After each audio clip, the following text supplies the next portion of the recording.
স্বামী অন্য নারীতে আসক্ত হলে কোরআনের একটি আয়াতের আমল করলে আল্লাহ পাক রব্বুল আলামিন ওই স্বামীকে তার স্ত্রীর বাধ্য করে দিবেন।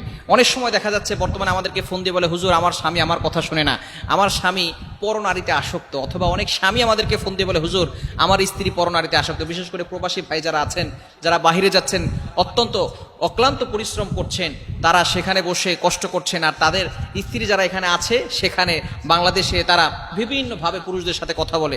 এটা কোনো স্ত্রী সহ্য করতে পারবে না তার স্বামী যদি পরনারীতে আসক্ত হয়, অথবা কোনো স্বামী সহ্য করবে না তার স্ত্রী অন্য কোনো লোকের সাথে কথা বলে। এজন্য অবশ্যই কিভাবে কোরআনের আমল রয়েছে, কিভাবে আমল করলে আমরা এগুলো থেকে পরিত্রাণ পেতে পারি, এই কোরআন থেকে আল্লাহ তাআলা আমাদেরকে সফলতা দিয়েছেন এবং কোরআনের ভিতরে সব সমস্যার সমাধান আল্লাহ পাক রব্বুল আলামিন দিয়েছেন। একটি আয়াতের আমল যদি আপনি করতে পারেন, আল্লাহ পাক রব্বুল আলামিন আপনার স্বামীকে আপনার বাধ্য করে দিবেন। অথবা কোনো স্ত্রী যদি এভাবে পরকীয়া লিপ্ত হয়ে যায়, তাহলে এই আমল করলে আল্লাহ পাক রব্বুল আলামিন তার স্ত্রীকেও তার বাধ্য করে দিবেন। আমলটি কোরআনের ভিতরে রয়েছে সূরা তাহার 39 নম্বর আয়াতের শেষের অংশ। সূরা তাহার 39 নম্বর আয়াতের শেষের অংশ, 16 নম্বর পারা 13 নম্বর পৃষ্ঠার 2-3 নম্বর লাইন। সূরা তাহার 39 নম্বর আয়াতের শেষের অংশ, ওয়া আলকাইতু আলাইকা মাহাব্বাতাম মিন্নি, এতটুকু অংশ পাঠ করলেই আল্লাহ পাক রব্বুল আলামিন আপনার জন্য আপনার স্ত্রীকে বাধ্য করবে, অথবা স্ত্রী আমল করলে স্বামীকে বাধ্য করে দিবে। এখন আমলটা কিভাবে করতে হবে আমি ভালো করে বুঝিয়ে দিচ্ছি। যারা আমল করবেন তাদের জন্য শর্ত হচ্ছে আল্লাহ তাআলার প্রতি ইয়াকিনের সাথে বিশ্বাস রাখতে হবে, আল্লাহর প্রতি ট্রাস্ট, বিশ্বাস থাকতে হবে যে হ্যাঁ আল্লাহ তাআলা এই কোরআনের মাধ্যমে আমার সমস্যার সমাধান করবেন। যদি কারো বিশ্বাস না থাকে যে আল্লাহ তাআলা এটা করবে না, তাহলে কিন্তু কোনো কার্যকর হবে না।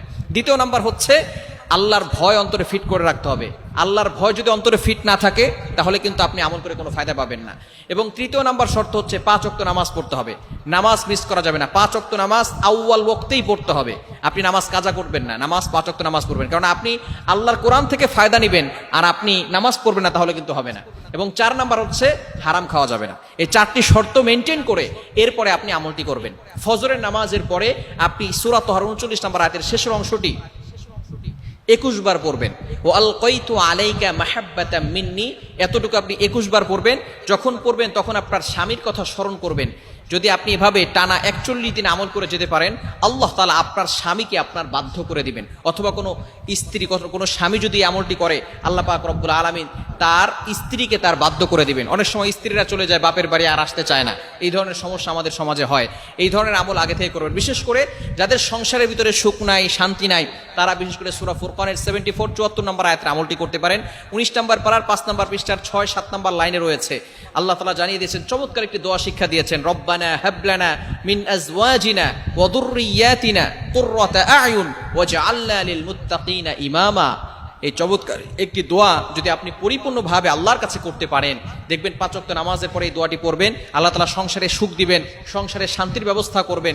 শুধু তাই নয়, আল্লাহ পাক রব্বুল আলামিন ওই সূরা তাহার 39 নম্বর আয়াতের আমল করলে আল্লাহ পাক রব্বুল আলামিন স্বামী স্ত্রীকে বাধ্য করে দিবেন। তারা একসাথে সংসার করতে পারবে, ঝগড়াঝাটি কম হবে। আল্লাহ তাআলা আমাদের সকলকে এই আমলগুলো, কোরআনের আমলগুলো করার তৌফিক দান।